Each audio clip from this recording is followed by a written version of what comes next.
The malevolent spirit of the Dream Realm, Freddy Krueger, is one of my favourites of MK9's DLC characters. He brought a whole new side to the Mortal Kombat series with his horror style and bladed gloves from which he can tear through reality. He's not the most versatile of fighters, but is certainly enjoyable to play as.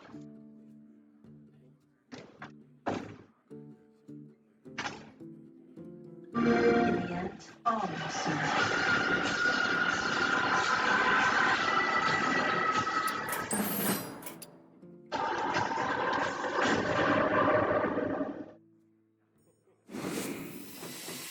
Your free emergency is waiting. It's an order online to earn one, only at Domino's. We have sales, service, The parties, goddess easy calls. body shop where you'll up and out of her upper head. That's funny. This one's my favorite. I take one. So I can play how I want. Did play how you want? Play how you want. A nearly indestructible killing machine from the future, the Terminator stands at the position of 46. He is a powerhouse, utilizing a mix of grabs and high kicks, and dealing extra damage with his trusty lever-action shotgun. Certainly an intimidating opponent, the Terminator feels the envy of the Link-Point cyber ninja. Having a fairly forgettable introduction as Jax Briggs' daughter, Jackie Briggs eventually became her own in her second appearance. What also helped her character is very fun moveset inspired by her father's fighting style and metal arms, but thankfully has just enough of her own spin to it to make her stand out. Jackie was injected with creativity and was deepened thanks to MK11, and I think it would have been great for her if she became a mainstay of the series. Superman feels and resembles a more intriguing and varied version of Captain Marvel. Instead of just transforming Raiden's moveset, Superman has bits of a variety of characters. He can freeze enemies, fire a laser beam, fly, and cause a lot of destruction. Superman is the epitome of a superhero fighter and has all the powers to go with it. Superman is without a doubt one of MK8's most interesting new combatants. Jax, the character with the metal arm. Since his metalless introduction in MK2, he's appeared in nearly every Mortal Kombat since, and yet his character still wasn't all that deep until Mortal Kombat 10. For the longest time, he was Sonya's partner in the Special Forces, the army boxer who went armed with steel, literally. He definitely has a fun moveset, but he never really feels like he's evolved throughout the series, until of course the MKX actually gave him his step, showing us a retired Jax after his time that he became a revenant. MK11 showed us the older Jax alongside his younger self, and this helped to give him more dimension as a character, and gets him a few spots up on this list. Baraka, I feel, gets a bit of bad press for being the jobber of Mortal Kombat, due to him being so indistinguishable from the rest of the Tarkatan warriors. But before the MK games introduced more and more standout monsters, Baraka was one of the most frightening in MK2. He stood out with his razor-sharp teeth and huge claws that extend from his arms. Over time, he did become the pawn for the Outworld forces, but his reappearance in MK11 definitely helped in defining him for a new generation.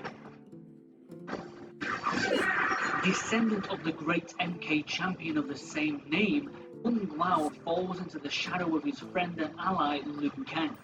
Thankfully, unlike Kai, who had similar issues, Kung Lao has a stylish moveset and a fun gimmick in razor-sharp hat that does whatever Kung Lao commands, and offers some great fatalities. Kung Lao and Liu Kang's friendly rivalry would also birth the side game Mortal Kombat Shaolin Monks, and for that, I'm grateful for the character.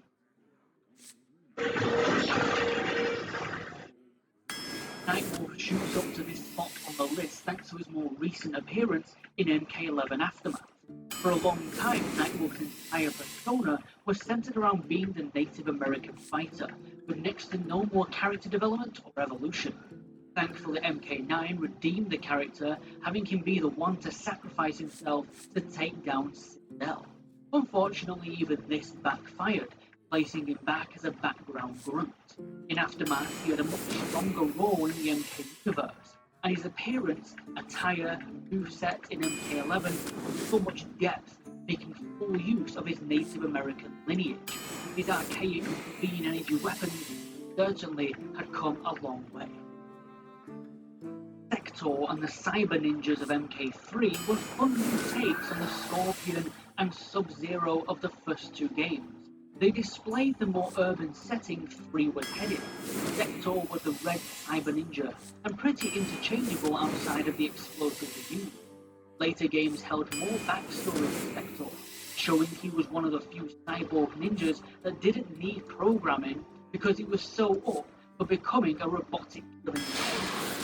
He would even go on to start his own offshoot from the Link Way in order to find more would-be cyber assassins.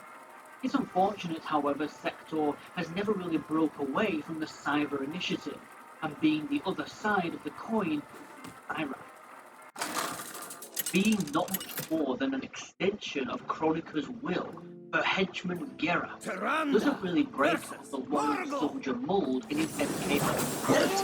But until this works as a character, it makes his time-bending powers more tragic when you realise he's trapped in time himself.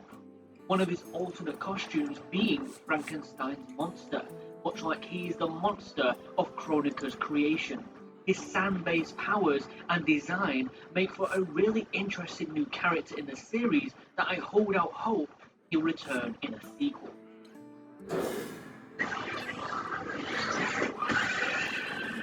For the longest time, Sindel didn't account to much besides being Shao Kahn's queen. MK9 turned her into a powerful killing machine, and then in MK11 Aftermath, she was brought back and turned out she loved being Shao Kahn's murder queen, an obvious but still fun twist for the villainous character. She also has a creative moveset and mixes her hair attack something great inside.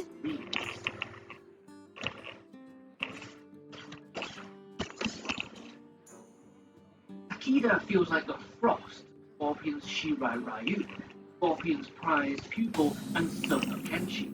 Takeda was one of my favourites of the new characters introduced in MK10.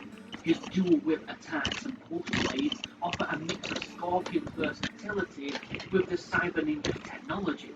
But you can't help but not see this guy as just a piece of Scorpion. Takeda definitely was in need of returning in MK11, but regardless, Takeda is still a wonderful addition to the cast of Mortal Kombat.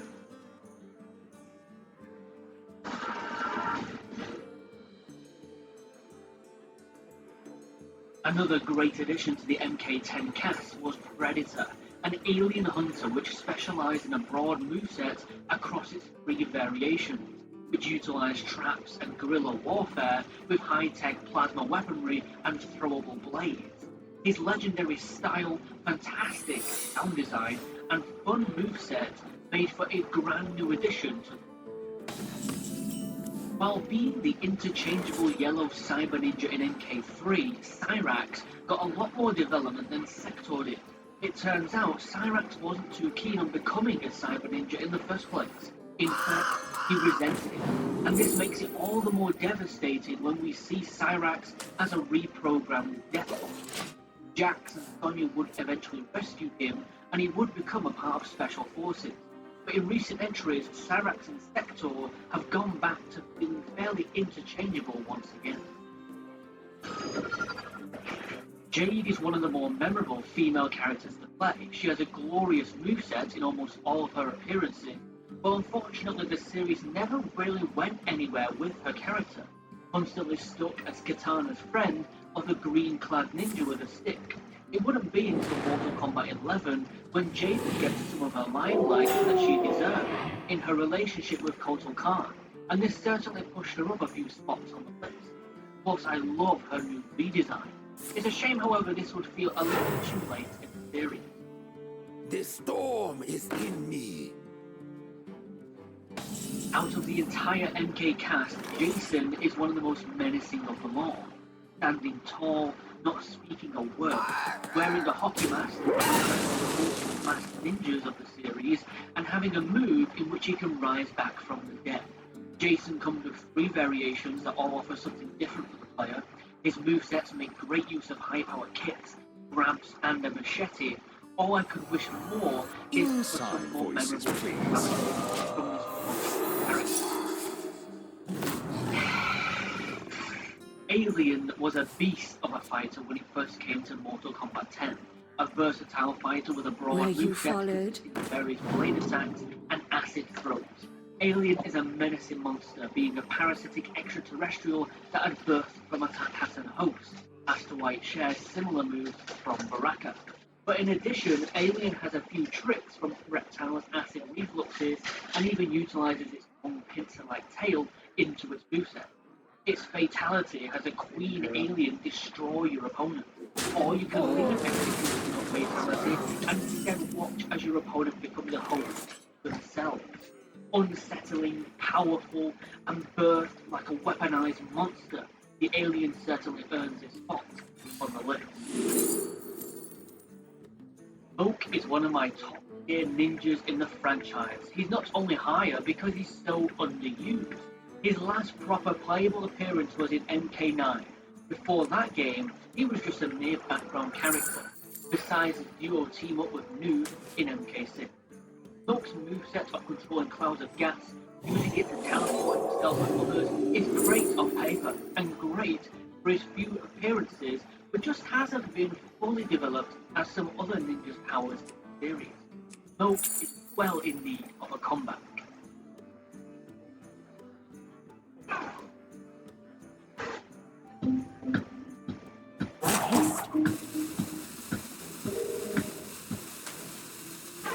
You know the team gave no damns when they created Rain, the Purple Ninja. That is not only a joke, but you can tell the devs had a lot of fun designing this character's moves and fatality. Rain has had a slow beginning, however, being solely a character, much like Tanya, that loves to backstab everyone he allies with. MK7 and 9 introduces him as the son of the Athenian god Argus. This propelled his ego into outer space, but only helped in excelling his character further. He was the only NPC character in MK10 that I personally was gutted didn't show the roster. Thankfully, MK11 brought him back for one more outing, and he was the best he had ever been. I think Havoc to be the most underrated character in the franchise. It's a shame that the Order Realm versus Chaos Realm plot from MK6 never caught series. Havoc is the poster boy for the Chaos Realm, and everything he does is to simply cause more chaos, like how he wants Shao Kahn to stay as Emperor of Outworld for the simple fact that Shao Kahn causes corruption, which feeds Havoc's nature. Not only that, but Deception did a decent job with Havoc as a fighter, Havoc being easily the most standout new character from MK6, being able to snap his limbs back. Havoc is in serious need of a reappearance in the next Mortal Kombat game. Arguably one of the more respectable enemies in Mortal Kombat, Shiva has been well represented in almost all of her appearances, and her reappearance in MK11 Aftermath only further enhanced her character. She is gracefully animated, has a fantastic new design in each game that she appears. MK11 Shiva is only second to being my favourite monster character to play as. And as a final word for Shiva, she's a badass.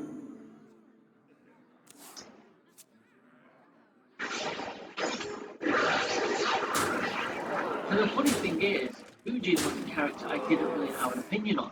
He first appeared in MK4, which I didn't really care for, and he kind of just fell into the background in MK7's huge roster. But his recent appearance in MK11 blasted him all the way to the top spot.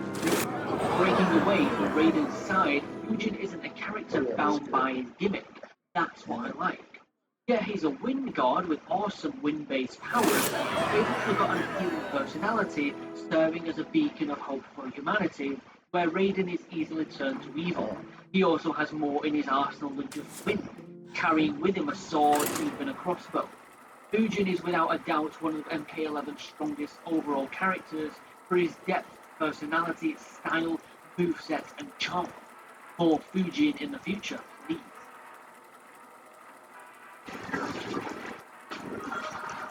Simply put, Scarlet is one of the most fun Mortal Kombat characters introduced in the reboot trilogy. She is the female equivalent to Ermac. She is the red palette swap ninja and loyal to Shao Kahn. But where Ermac has control over souls, Scarlet can manipulate blood, tearing it from her foes and morphing it into any shape she can imagine. And Scarlet is one of the few MK characters where the talented team at NetherRealm didn't hold back in displaying her powers in really creative ways. She's a delight to watch and play. Just wish she had more story. Female Sub-Zero Frost is one of my favourite character arcs in the series. Introduced in MK5 as an apprentice of Sub-Zero's, her self-centered attitude and lust for power soon sent her on a tragic downfall. Becoming obsessed with power, she disagreed with the newfound peace between Scorpion and Sub-Zero. Eventually, she fell into her own insanity by becoming the latest cyborg ninja. Most is backed up by a moveset that only closely resembled her former master, but giving her enough room of her own and her appearance in MK11 certainly helps cement her as a memorable character. Cabal is a guy who has gone through hell. Beginning as a rookie cop, he has since been burned alive, dragged through shady organizations, and given super speed power. With his super speed and unique foot blades, Bravado stole them, Cabal makes for a really charismatic and fun anti-hero with a striking design. The food is getting cold! That piece of gum you could never get off the bottom of your soul as you try to scratch it off, that's Kano, the wretched scum of the Mortal Kombat universe that can never seem to go away. A criminal with so much over-the-top personality that it just works for Mortal Kombat. A moveset so perfect for his slimy nature and being the original laser-firing cyborg of the franchise makes him all the more important. Not time for this nonsense. My favourite of MK8's new superhero characters has to be Batman, given a superb moveset that is more than just a gimmicky superpower. Batman is a master in every form of martial art, has a strong sense of justice, being the sole hero to make an effort in figuring out why another dimension was colliding with his, and causing fellow superheroes to become enraged. And he's equipped with a multi-million-dollar arsenal of gadgets and weaponry such as smoke bombs and battle. MK8 even has him as the rival to Scorpion, and he certainly was. Cassie Cage is my favourite of the new Special Forces recruits in MK10. The daughter of Sonya Blade and Johnny Cage, Cassie is bursting with personality. She shares her mother's strong leadership and military combat style, but keeps it light-hearted with borrowing her father's sense of humour, signing autographs, taking selfies with her enemies, even posting about her battles online, all makes her one of the more highlights of the two games that she appears. It's a bit far-fetched how she was able to completely destroy the Elder God Shinnok in her first appearance, but she is still an enjoyable character, and NetherRealm evidently had a lot of fun making her. The single new character from MK8 that actually came back and for good reason, the Joker, is one of the most unique characters to come out of MK8. A villain twisted into causing destruction for the simple fact that he is joyful. He dresses up. He carried with him a bag of joke shop tricks and gags, and the developers at NetherRealm and Midway managed to mold that into a brilliant moveset that no other character could pull off as well as the Joker. His style, his charisma, his insane charm, and his maniacal laugh are all what build his character. The caress of death is Vietnam not veteran gentle. and former Special Forces soldier John Rambo manages to outrank both Sonya and Jax on this list for the fact that I don't see him as a gimmicky character. He's not some guy with big metal arms, he's instead a highly trained war veteran and comes equipped with an arsenal of firepower and the skills, the trap and the tactics he had used in Vietnam. Going pro, eating a bug to restore health, or using claymores on his opponents, Rambo was a superbly detailed character and has a fantastic ending in his tower, which felt like we had a full character arc with Rambo in his fourth appearance. Kotal Khan was close to being even higher on the list. I love what Kotal represents. Why does every outlawed emperor need to be full-blown evil beast? Kotal Khan is a strong leader. While he may behead the smallest of petty thieves, he has still that sense of honor, reasoning, and does a lot to protect his kingdom. Kotal is also one of the most standout fighting game characters, with his design and moveset centered around the Mayan god of war. I hope his death in MK11 Aftermath doesn't signal the end of Kotal Khan in the future. Mortal Kombat owes a lot of its success to this intense beast. One of the best mini-bosses in history, there was nothing mini about this four-armed shoulder beast that stood out from the other fighters in Mortal Kombat due to his claymation digitized design. Goro was the first monstrous character in the series, winner of 9 consecutive Mortal Kombat tournaments, besting the great Kung Lao himself. And he is still one of the most intimidating fighters in all of Mortal Kombat. It can't be denied that MK7 dropped the ball with some of his boss fighters, giving Goro a bland moveset with 4 breaths. Thankfully, MK10 brought this guy back with full force, an award-winning design, a fantastic set of variations, and some great fatalities. Right Implement is your local John Deere dealer. From residential and commercial mowers to compact tractors, combines, and even compact construction equipment, we have the equipment you need. Visit your nearest Right Implement and let us know if it's mow or land. Only a few chemicals spin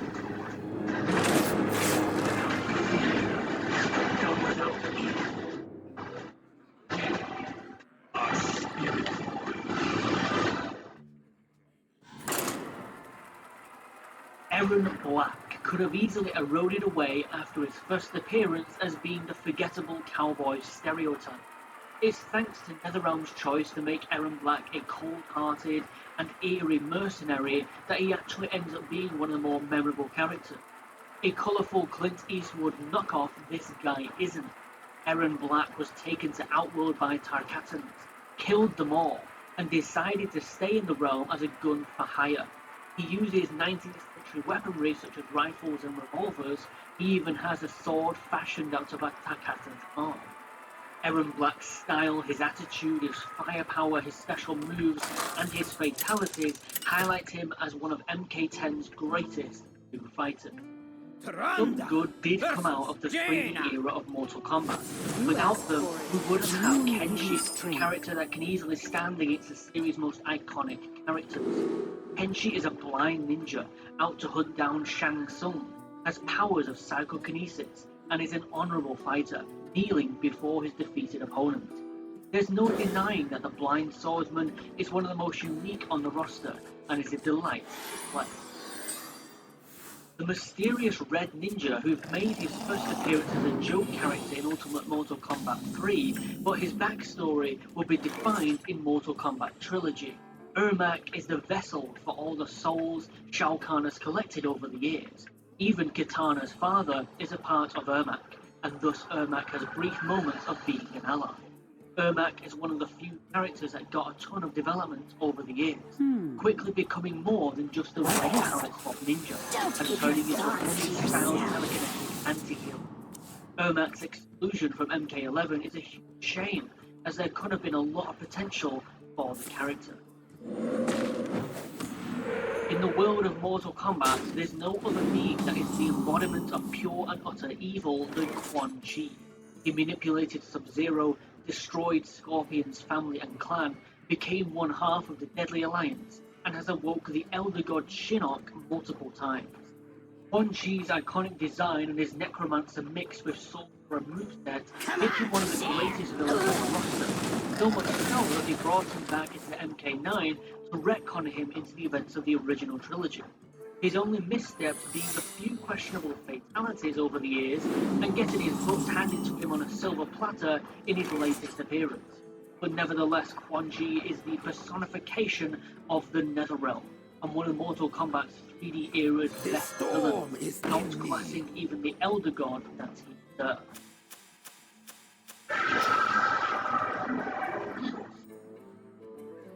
One of Mortal Kombat's other greatest villains is none other than Shang Tsung, the evil sorcerer that is only out for his own gain, even willing to go against Shao Kahn himself. Beginning with the gimmick that he can transform into other characters and steal their moves, he's since evolved into a corny, soul-devouring villain. He teamed up with Quan Chi and was able to finally kill his rival, Liu Kang, and with MK11, he almost became the ruler of time and space all together.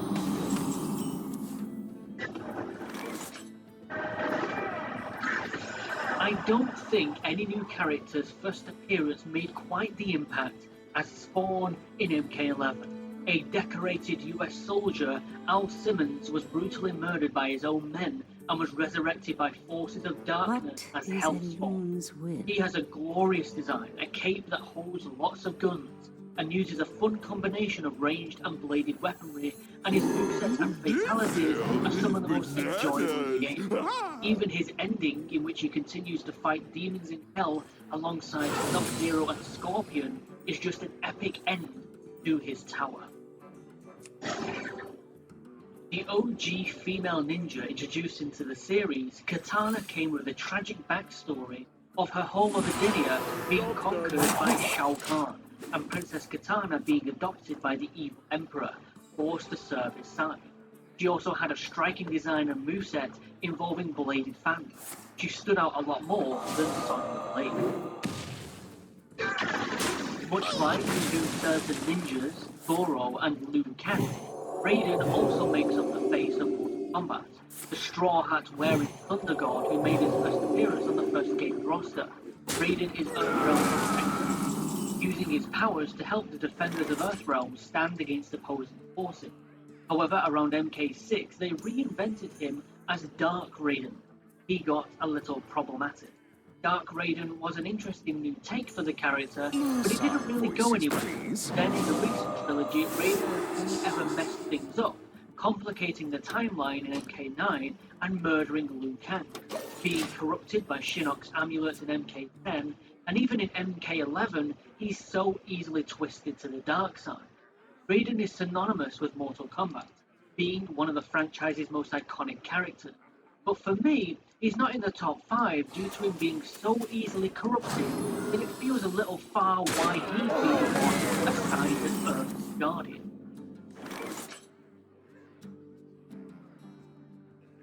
From superstar to special forces, Johnny Cage had a long history with Mortal Kombat. Originally supposed to be the sole character portrayed by Jean-Claude Van Damme until that idea was scrapped.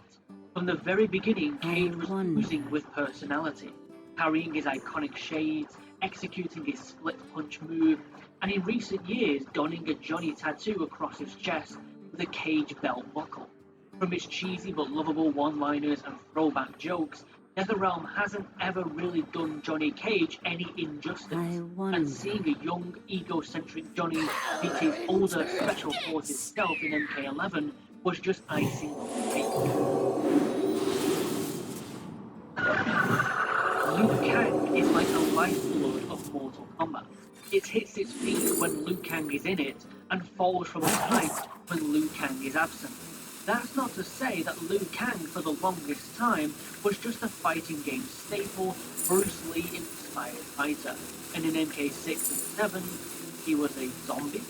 Thankfully over the years his mystical fire moves, his bicycle kicks and dragon fatality have stood him apart from other stereotypical fighters, and the recent MK trilogy has took the heroic champion in a different direction, breaking away from Raiden's failed teachings and becoming an evil lord of the Netherrealm. Then we got Fire God Liu Kang, and he's rewritten the MK timeline once again. but it still feels full circle because it's Liu Kang, the lifeblood of Mortal Kombat and forever will be.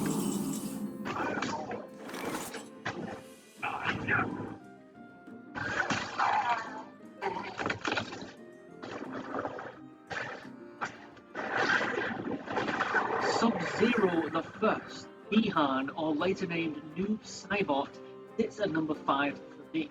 This was one of the most mysterious ninjas when he first appeared, a completely void black ninja from head to toe. I'm grateful that his design didn't dramatically change like Reptile's did. Instead, Noob only got more added to his tragic backstory, every appearance that he made. Being the brother to the series' current Sub-Zero, Noob was the one who murdered Scorpion's family and clan. When Scorpion got his revenge, Quan Chi reborn Bihan as the Wraith Noob, always closely followed by his shadow clone, Cybot. This creates a fun dynamic in his moveset where he calls upon Cybot to MK11 fully embraced this, and it makes him one of the most unique fighters in the franchise. From his mysterious beginnings, fun 3D era team up with Smoke, and his recent story significance with his brother Scorpion, Noob Saibot has never been wasted or stumbled in his history of Mortal Kombat. Always one of the most strongest, standout characters on the roster. Every fighting game series has the heavily sexualized female combatant. Mortal Kombat took that idea and thought, what if we make her a monster? Being a clone of Katana, but mixed with Takata's genetics, Melina has the body and looks of her sister, but also the ferocious nature, the savagery lust for blood, and the jaws of her Takatan DNA, thus making her almost succubus-like. Melina and Katana are the yin and yang of the series, with Melina always out to replace her sister and become the Empress of Outworld. The tragedy being, when she does, it's always short-lived. Being one of the most developed characters in the franchise with her psychotic nature, her charisma and passion to become more than what she was considered to be, makes her a fun character, and she is always a delight to play as. Melina is a fan favourite and so distinctive from the rest of the female fighters.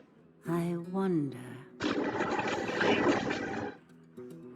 Without a doubt, Mortal Kombat's most glorious bad guy is none other than the Emperor of Outworld, Shao Kahn. There's a reason Shao Kahn always comes crawling back again and again. There's just no one who can top him. This conqueror of realms, like the dragon, totes a barbarian and a pimp were mixed in a blender.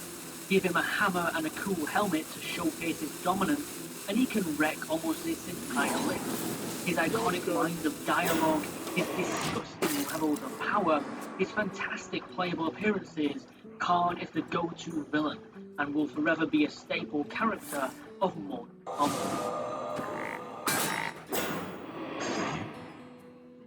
So the top two spots are like hairs and clothes. In fact, they're about as interchangeable as Cyrax and Sector, because they're both fantastic, iconic characters. It's just going to be down to personal preference at this point. But for me, it's goes to Sub-Zero. Wei Liang was the brother to Bihan and took up his mantle as Sub-Zero after Bihan's death at the hands of Scorpion. This fighter has had many developments over the history of Mortal Kombat, leaving the Lin Kuei due to his disgust of their Cyber Ninja program, starting up his own clan, becoming a member of the Defenders of Earthrealm, making peace with Sub-Zero, beating Batman and donning his own cape in MK8, taking on the Shredder outfit. Sub-Zero has done it all. But unlike his brother, Sub-Zero was a righteous fighter and carries with him an unforgettable moveset of cool moves and petrifying freezing.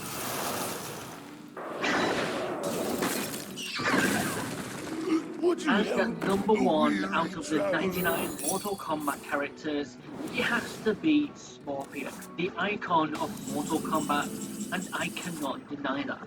This guy is the ultimate combatant, an honorable Japanese warrior turned spectre, bent on getting revenge and serving justice for the lives that he lost.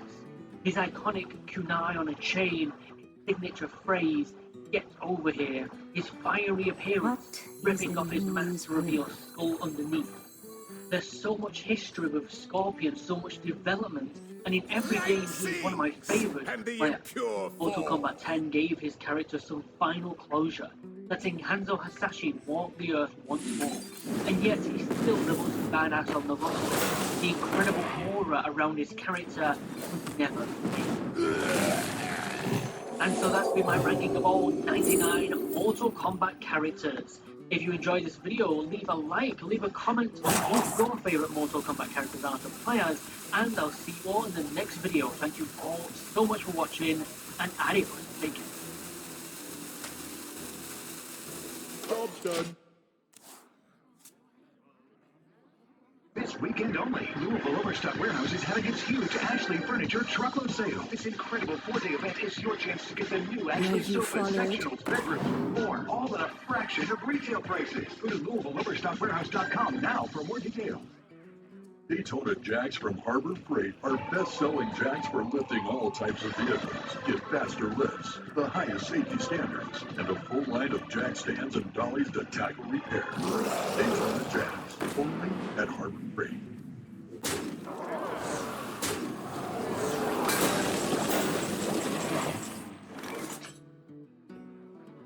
As best friend and bodyguard. Another Edenian forced into servitude, the Green Ninja Girl has loyally served Shao Kahn for generations. But now she's between a rock and a hard place. If she doesn't follow her orders and capture her friend, she'll be an enemy to Shao Kahn as well. She is to be accompanied by Reptile, who has received a conflicting directive. Whereas Jade needs to capture Katana, Shao Kahn tells the Zaterran to just straight up kill her. Well, gee, that won't lead to any conflict now, will it? Also joining the fray this time around is the Purple Ninja Rain. Another former Edenian, this guy actually sold out his realm by betraying a rebel faction. See, he wanted to lead the group, but they all thought he was too power-hungry and selfish. Well, if that's how they feel, fuck those guys. I'm joining Shao Kahn. Rain has the ability to manipulate water. And he's not the only ninja, as Shao Kahn also has a red one named Ermac. For the whole entire time that Kahn has been conquering realms, he's also been collecting souls of every single person he kills, creating soul chambers in his fortress to contain them for whatever purpose he desires.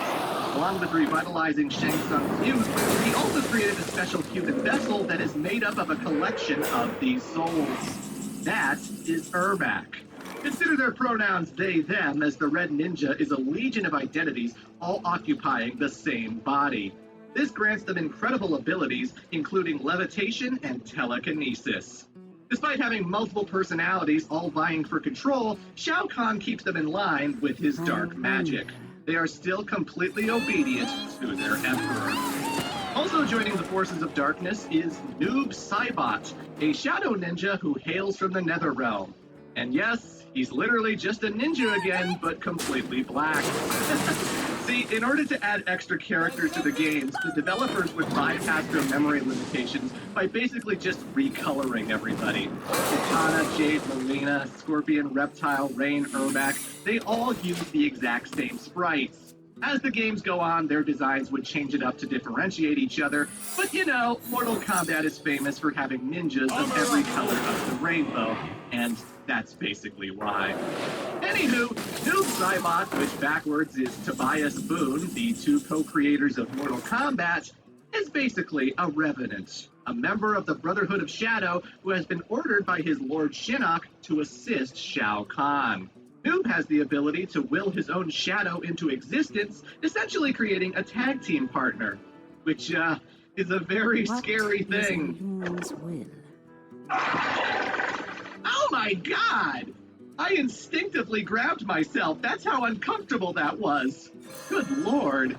Now, there are details about all of these ninjas that I'm leaving out, but we'll leave that for their appropriate twist reveals. Next in the bad guy lineup is Shiva, a female Shokan who serves as Queen Sindel's bodyguard. She's always been loyal to the Emperor, but lately that dedication has faltered because of his admiration towards the Centaurs.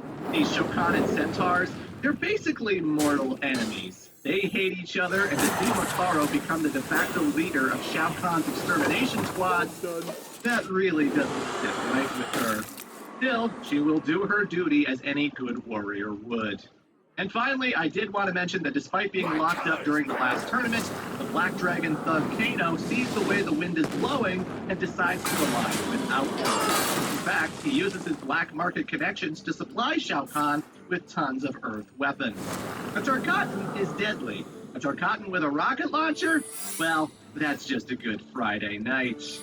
On the opposite side of the conflict, Sonya and Jax would make a desperate plea to their superiors about the crazy shit that's happened to them in the last 2 games. They beg for government funding to protect themselves from Outworld, but it all falls on deaf ears.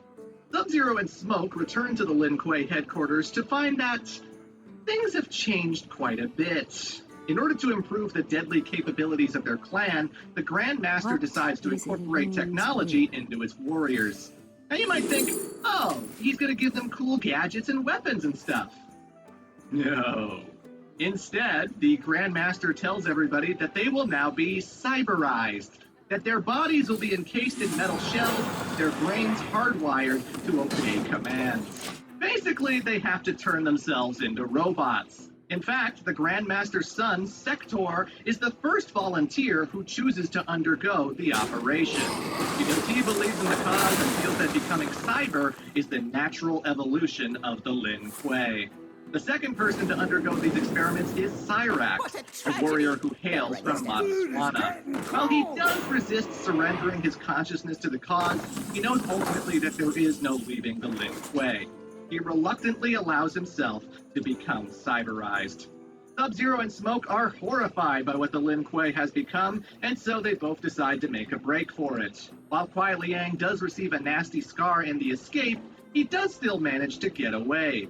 Smoke, however, is not so lucky. The robotic assassins manage to subdue him and go on to completely rob his humanity. Alas, forever stuck in his robotic shell.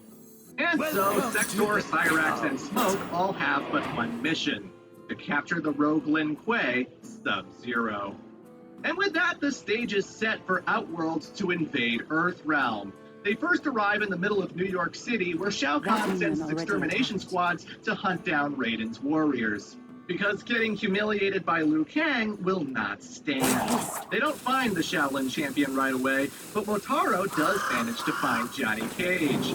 While the movie star makes a valiant effort, he is no match for the Centaur.